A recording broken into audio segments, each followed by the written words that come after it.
Bom, queridos, eu quero convidar você a abrir a palavra em Romanos, no capítulo 8.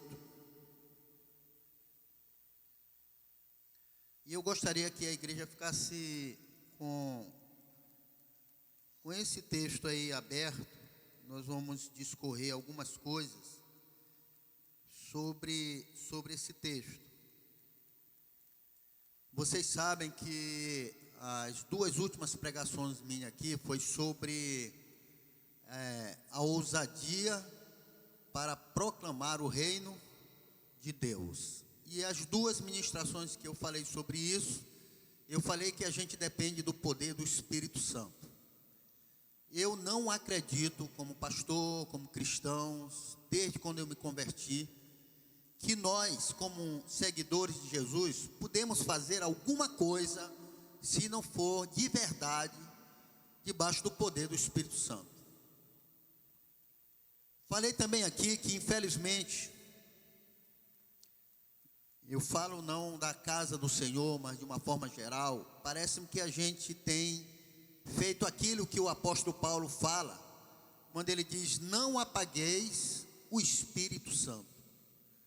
Me parece que não só através da mídia, mas eu tenho percebido há um bom tempo que quase não se ouve mais pregação sobre o Espírito Santo, aquilo que o Espírito Santo faz.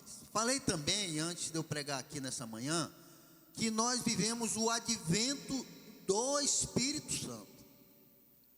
Por mais que a gente fale de Jesus, e nós queremos continuar falando, e essa igreja aqui prega sobre os ensinos de Jesus, mas Jesus não está aqui.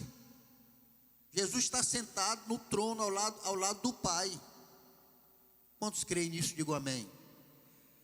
Quem está aqui é o Espírito Santo. Ele está dentro de nós e fora de nós. E aí eu falei que parece que a gente jogou o Espírito Santo de banda, de lado. A gente não tem o prazer de ter uma relação íntima, profunda com o Espírito Santo. Falei também aqui que Jesus Cristo, ele só começou o seu ministério depois que ele recebeu a unção do Espírito Santo. Quando ele foi até João Batista, e lá do alto desceu uma pomba, o Espírito Santo em forma de pomba, e ouviu-se uma voz que dizia: este é meu filho amado, em quem me alegro, em quem me comprazo. E a partir desse momento é que Jesus vai e começa o seu ministério. A partir do momento em que o Espírito de Deus desce sobre ele, e ele é cheio do poder do Espírito Santo, e ele prega dizendo: é chegado o reino dos céus, o reino de Deus. E hoje eu quero falar sobre vivam pelo Espírito. Aqui nesse texto, o apóstolo Paulo, em Romanos capítulo 8, versículo 1, versículo 5, leia o versículo 5 comigo, diz assim: quem vive segundo a carne, tem a mente voltada para a carne, e para o que a carne deseja, mas quem vive de acordo com o Espírito, tem a mente voltada para o que o Espírito deseja.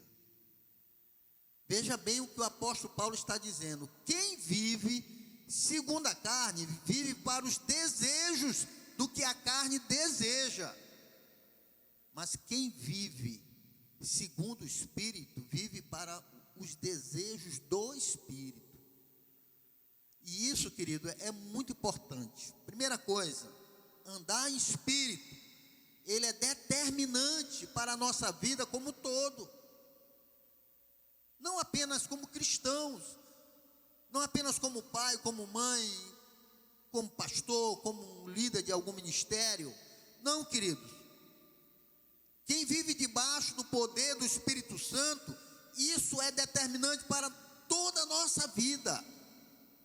Sabe por quê? Porque agora não sou eu, não é os meus desejos, é o desejo do Espírito. É o que o Espírito de Deus fala. E sabe, queridos, principalmente para refletirmos o que somos em Cristo, nós precisamos depender do Espírito Santo. E eu mais uma vez insisto aqui, saiam daqui pensando nisso. Qual a minha relação com o Espírito de Deus, com o Espírito Santo? Tem gente que tem medo de se relacionar com o Espírito Santo. E eu disse que nós vivemos dois extremos, né? Aqueles que se entregam para o Espírito Santo de uma forma descontrolada, e em nome do Espírito Santo faz coisas absurdas, motivados pelas emoções, pelos seus desejos. Mas em contrapartida tem aqueles que têm medo e vão para o extremo de não quero entrar nisso, quando na verdade nós precisamos depender do Espírito Santo quando nós trabalhamos, quando nós estudamos, quando nós nos relacionamos com os nossos cônjuges, com os nossos filhos, com as pessoas lá fora, o nosso andar, o nosso viver. E a pergunta é: quais as consequências, quais as implicações de vivermos guiados pelo Espírito de Deus? Quais são essas implicações? O que vai acontecer comigo, como cristão, como pessoa, quando eu vivo ou eu ando debaixo da vontade do Espírito Santo? Você já se perguntou?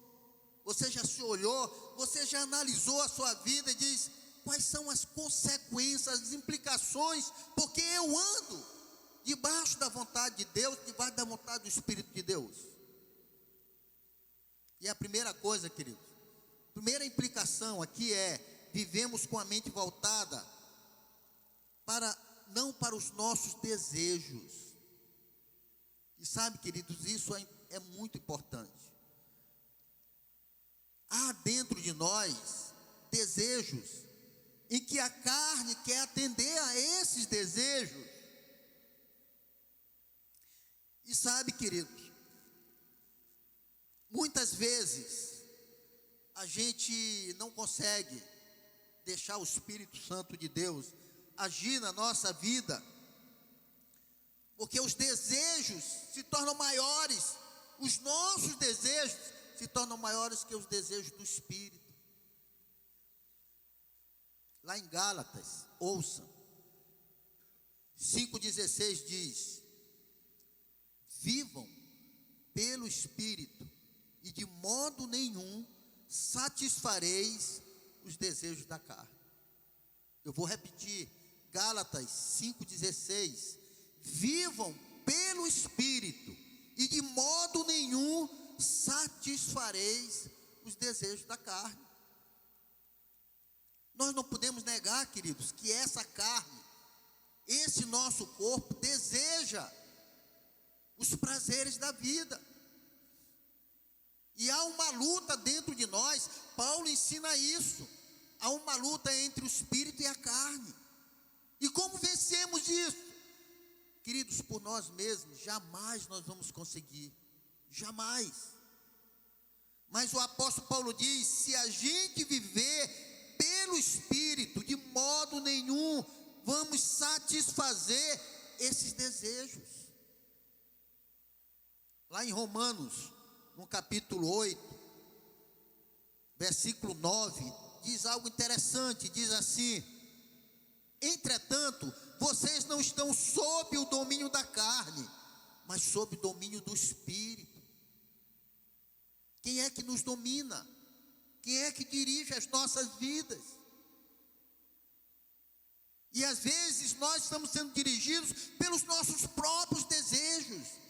Mas ele diz algo interessante: se de fato o Espírito de Deus habita em vocês, vocês são dominados pelo Espírito e não pela carne. E andar Espírito, querido, é uma decisão pessoal. É dizer: eu não quero andar conforme as minhas vontades, os meus quereres, os meus desejos.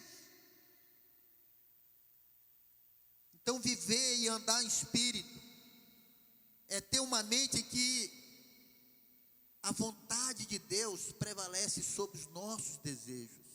É submeter o meu desejo ao desejo de Deus. Que foi que Jesus disse? Seja feita a tua vontade. Ah, Pai, está doendo. Pai, vai ser pesado, essa cruz é pesada. Ah, no Getsemane, vocês se lembram? Senhor, se for possível, passa de mim esse cálice. Mas não é o meu desejo. Seja feita a tua vontade. Isso é andar em espírito. Isso é dizer, Espírito Santo, seja feita a tua vontade. Mas outra implicação importante, quando nós andamos espírito, nós vamos experimentar vida e paz.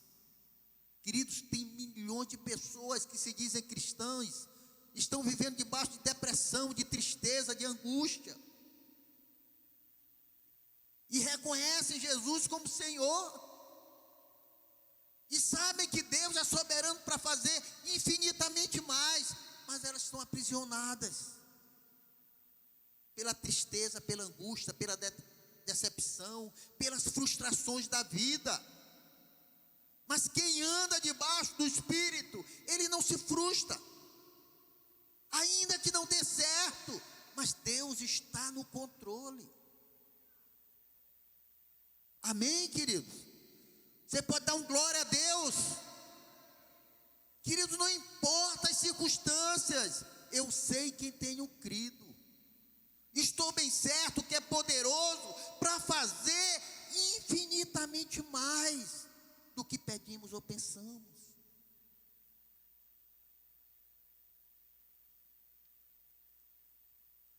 Não somos movidos pelas expectativas frustrantes, totalmente voltados para as coisas desta vida. Eu fico impressionado, pessoas, elas não conseguem se alegrar no culto, mas bastou conquistar uma coisinha lá fora. Ah, eu tenho uma bênção para contar. Ah, eu tenho algo que Deus realizou na minha vida lá fora. Porque ganhou um dinheiro, porque foi empregado, passou no concurso, mas não consegue se alegrar na presença de Deus pelo fato de estarmos adorando o Senhor.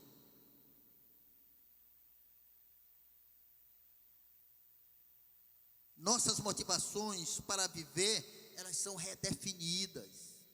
Quais são as nossas motivações para me viver de fato? Eu sou movido a viver pelas coisas que eu conquisto no mundo, ou sou movido a viver pela vontade do Espírito? Você já se perguntou? Sabe, queridos, permitimos que o Espírito Santo transforme a nossa mente. Aquilo que Paulo fala lá em Romanos capítulo 12.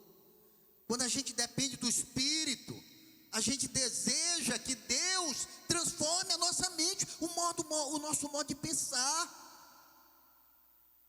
Transformai-vos pela renovação da vossa mente, para que experimenteis o que? A boa, agradável e o que? Perfeita vontade de Deus. Quando é que nós vamos experimentar isso, querido? Se nós estamos voltados só para as coisas desta vida.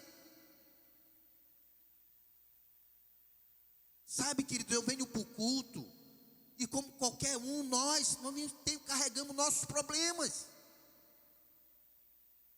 A minha esposa não veio para o culto hoje.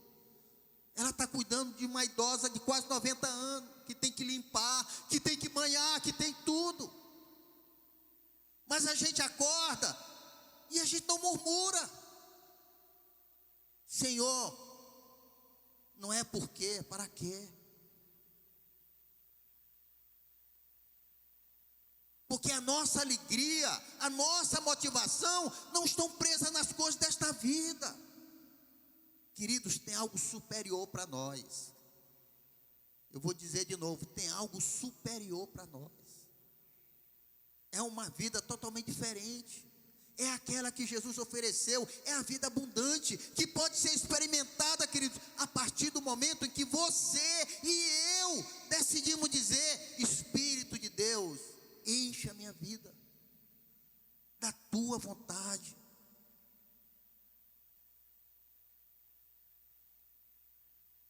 Outra implicação, queridos, quando nós vivemos debaixo da vontade do Espírito Santo, vivemos como filhos de Deus e não como escravos, não como devedores da carne. Às vezes nós queremos lutar para vencer o pecado. Queridos, não é por aí.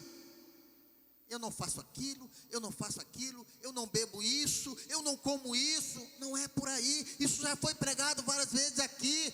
Sabe quando a gente amortece o desejo da carne? Queridos, é quando a gente se sente filho de Deus e a gente olha para o Pai e diz: Pai, o que tu queres que eu faça? Pai, qual é o caminho que eu devo seguir? Pai, eu vou tomar essa decisão. Mostra-me, Pai, se de fato é esta decisão que eu tenho que tomar. Às vezes que a gente sai fazendo as coisas, a gente mal fala com Deus. Às vezes tem decisões sérias que vai mudar a nossa vida. A gente não consulta Deus, então fala com Deus. Aí a gente vai falar com o pastor, a gente vai falar com um conselheiro, a gente vai falar com um psiquiatra, a gente vai falar com um terapeuta familiar. E onde está Deus? Onde está o Espírito?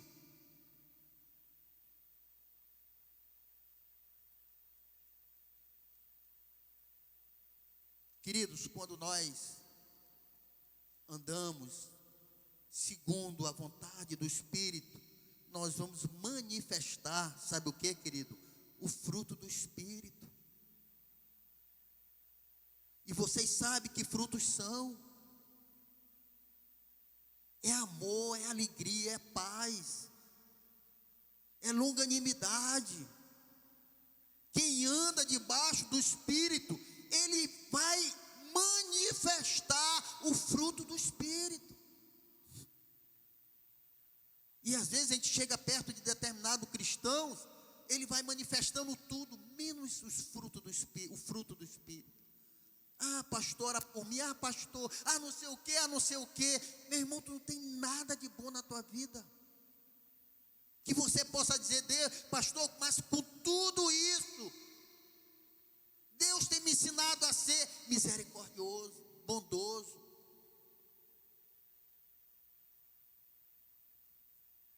Esta semana aconteceu um fato interessante aqui na igreja. Chegou uma pessoa de rua, um homem dependente de drogas. Chegou meio embriagado, e ele veio à noite. E ele ficou sentado ali atrás, e o pessoal lá de trás, tipo que vigiando, né? Para ver o comportamento dele. É normal, nós estamos reunidos. E ele ouviu a palavra, pastor Neemias ministrando à noite. E ele foi tocado pela palavra.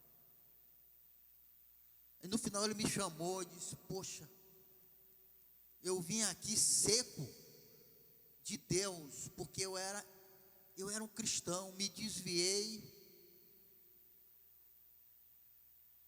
e agora eu vivo na rua. E eu gostaria que o senhor me desse uma passagem para mim entrar no terminal, porque eu vou dormir lá dentro do terminal, não tenho onde dormir. E eu dei uma passagem para ele, dei o dinheiro para ele. E ele entrou no terminal e foi dormir. No outro domingo ele estava de novo. E ele estava com fome. Aí um irmão nosso, irmão Jorgione, pegou ele e levou bem aqui. Deu tudo para ele. Comida, eu já até falei isso, comida, comprou pasta de dente, escova, toalha de rosto, toalha para banhar, cobertor, deu tudo para ele. E deu o dinheiro para ele entrar de novo ali no terminal. Durante a semana ele veio falar comigo e disse: eu fui acolhido no lugar, eu não fui rejeitado. E eu disse: senta aí. Ele foi lá para a sala de aconselhamento: sente aí, eu quero conta a tua vida para mim. Eu fui preso, fiquei 4 anos na cadeia. Depois que eu saí de lá, nem minha família me quis mais. Mas eu quero ser liberto. Eu quero sair dessa vida. E eu encontrei um lugar onde me acolheram. E ele estava fedendo, mas fedendo de 3 dias sem banhar, imagina. Aí eu falei com o Alberto: vamos dar, ele vai banhar. Ele foi lá para trás: toma banho aí, cara. Ele estava com uma roupa, segunda roupa lavada, trocou de roupa, ficou todo cheirosinho.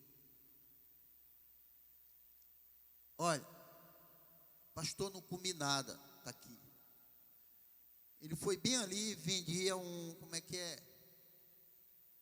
Hein? Churrasquinho. Eu digo: e como é esse churrasquinho? Não, lá dá bem, eles vêm arroz, vem farofa. E eu estou doidinho para comer. Está aqui o dinheiro, vai comer. E eu peguei o carro e fui devagar, porque ele foi descendo. Ele não sabe que eu fiz isso. Eu vou ver se ele vai comer esse churrasquinho mesmo, ou ele vai se drogar. Ele foi doidinho para cima do churrasquinho. Ele comprou o churrasquinho, ele comeu, ele entrou, esperei ele entrar. Ele entrou no terminal. No outro dia ele veio falar comigo, disse: eu quero ir para uma casa de recuperação.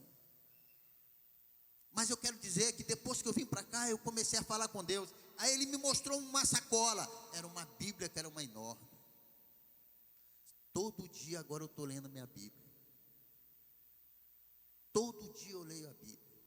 Depois que eu voltei para a igreja, me deu uma vontade de voltar a ler minha Bíblia.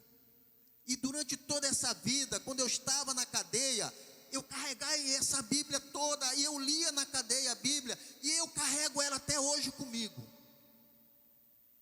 E eu olhei, era a Bíblia mesmo. Eu disse, e ele disse: aconteceu um milagre. Porque quando eu fui para a igreja, eu comecei a falar com Deus, eu arranjei um bico. Como é esse bico? Uma pessoa disse que me encontrou, e eu sou pintor, e ele faz outdoor, aí ele pinta coisas. Ele se perguntou: não queres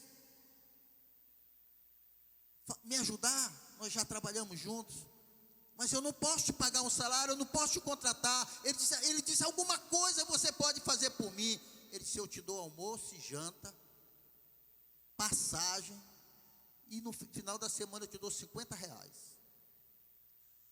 E ele veio perguntar para mim se ele devia aceitar. Eu disse: aceita agora, liga para ele agora e aceita. Ele disse: pastor, eu só quero que a igreja me coloque no lugar de recuperação 1 mês, só 1 mês, o resto eu vou pagar com o meu trabalho.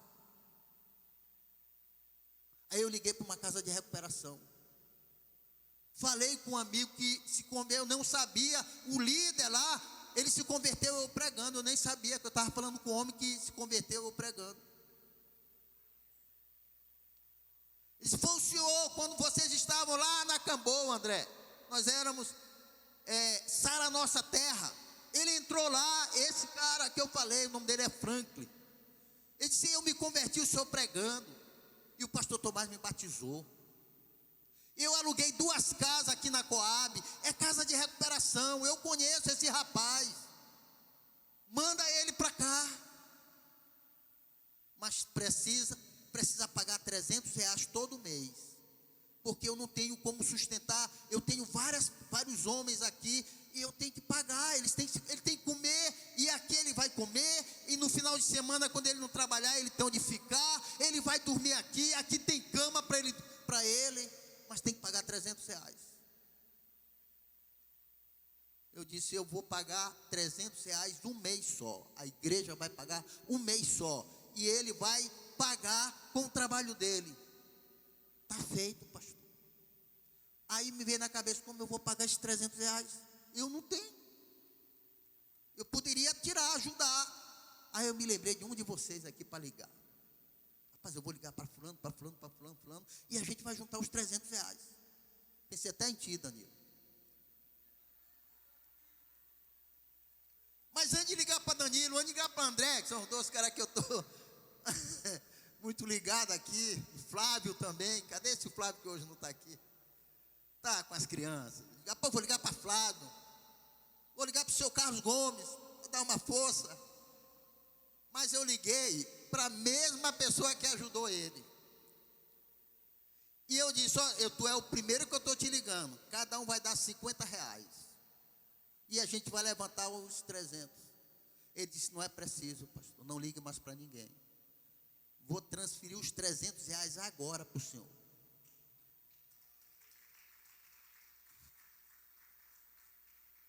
Eu já liguei para o cara, amanhã ele vem para cá. Eu vou levar ele lá. Vou botar ele dentro do meu carro, não vou dar os R$300 para ele. Vou entregar para o Franklin e ele vai estar lá sendo restaurado.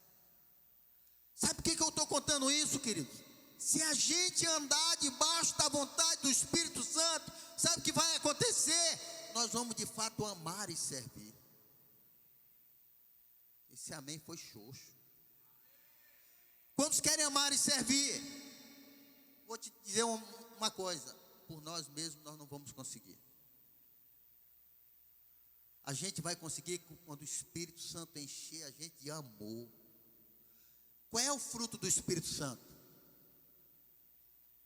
Amor, compaixão.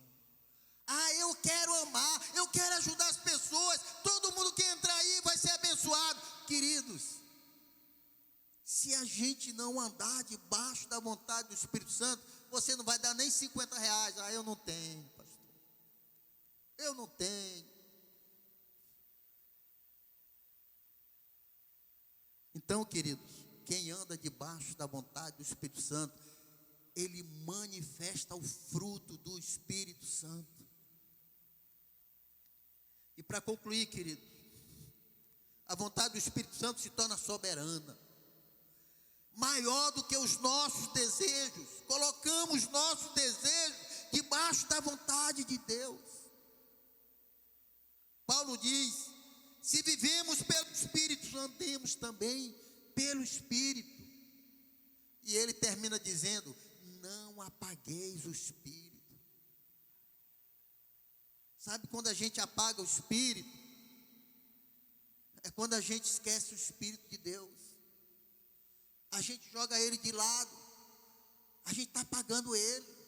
E hoje eu estava deitado pensando, mas Senhor, me ajuda a dizer para a igreja como é apagar o Espírito. Ele diz, pegue uma vela. Diga para eles acenderem uma vela com a vela na mão. Eu disse, mas o que é isso? E aí ele me revelou como eu deveria dizer para vocês. Sabe o que é apagar o Espírito? É quando a gente tem uma vela na mão e a gente acende aquela vela. E ela fica acesa. E está tudo escuro. Mas aquela vela acesa, ela está iluminando o ambiente. E com aquela vela, a gente vai andando. É ou não é? Quando falta luz em casa, a gente vai na cozinha, a gente vai no banheiro, faz o que deve fazer. Terminou, a gente vai para a cozinha de novo, vai para a sala, espera a luz chegar, não é? Mas experimenta fazer uma coisa. Experimenta soprar. Quando a gente sopra, a gente continua com a vela. A vela é o Espírito Santo. Mas ele ficou apagado. E quantas vezes a gente não está fazendo isso? A gente está com o Espírito Santo. Ele habita em nós, amém, querido? Quantos creem que o Espírito Santo está dentro de você? Mas talvez você está soprando, ó. Não apagueis o Espírito. A vela não pode ser apagada. Acende uma luz, deixa brilhar a luz de Jesus, que brilha em todo podes esconder, tu não podes calar. Antes tal necessidade, acende uma luz na escuridão. Amém, querido? Você pode dar um aplauso para Jesus?